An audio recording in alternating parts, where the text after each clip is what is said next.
Listen to this. 5 things that will happen to a person after they've been cheated on.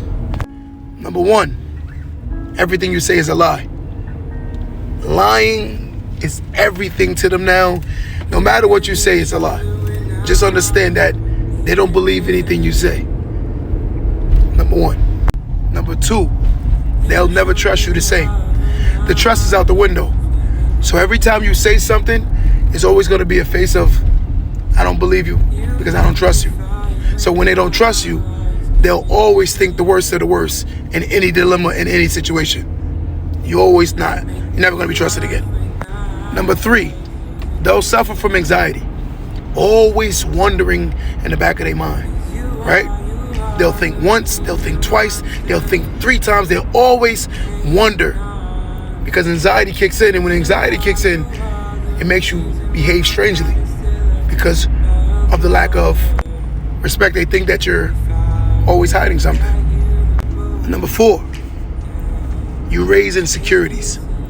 And with insecurities, this is what makes people fall out of love or respect for people. Insecurities is things that get heightened based on experiencing traumas.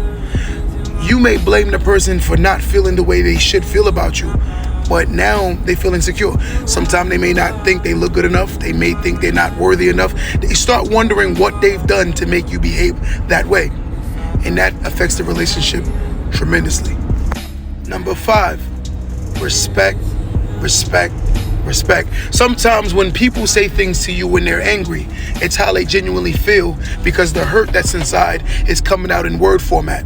So now you're saying like, why do my woman talk to me like this? And why do she say this? Or why do he say that? Because the fact that they don't respect you because of the fact that you hurt them. And the way you've hurt them ultimately comes out their mouth in respect. The words will never heal them, but yet and still make them feel better because they feel like they're venting in an argument. 5 things. Think about it.